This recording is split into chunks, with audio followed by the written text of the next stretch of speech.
Everyone, this is Sean from Kanen. Today I have a Saeco Eroma, one of the older models of these machines, and it came in, it actually was mailed in to us for issues with temperature, and some things were not lighting up, stuff like that.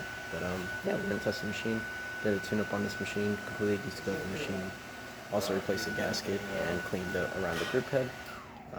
Also, we replace both of the temperature stats that are on the boiler, on the top of the boiler, just two of them there.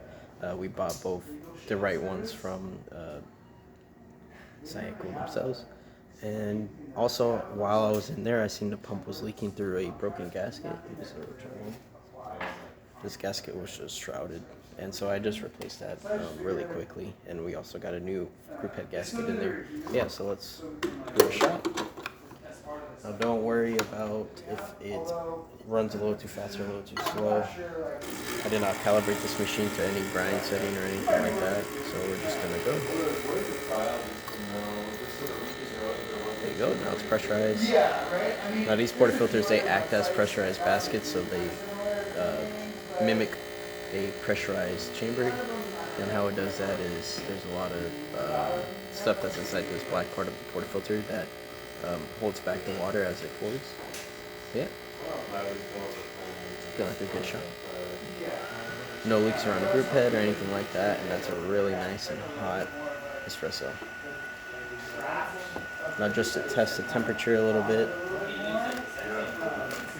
Now these machines, they don't hold temperature that great, so you usually want to brew espresso at the 200 range, but you're probably going to get 180 around there, if not a little lower, because of just how these machines don't hold that much temperature.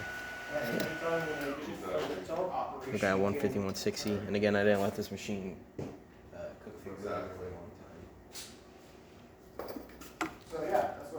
time. Just take this off. Make sure that water's running through right nice and well.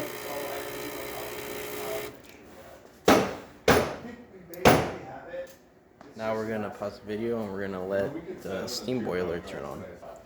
Alright, now we're going to test the steam. I let it cook for a little bit. Again, not for too long.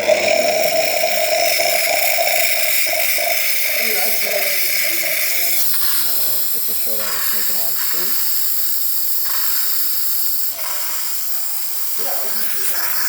Yeah.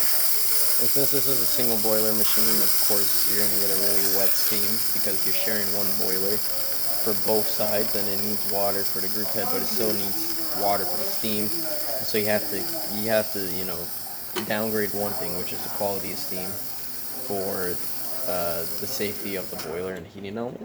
But yeah. So now that's all tested, I did want to mention one thing. With these single boiler machines, when you start to steam them up and pressurize them, when you hit the steam button pretty much, you might see a lot of steam just shoot out the group head for a second and then it'll cut. That's normal, as you can see the lights turning on. That's perfectly normal. That's how these machines operate. There's a valve that's in the group head that closes after there's enough steam, kind of acting like a vacuum release valve or a pressure safety valve.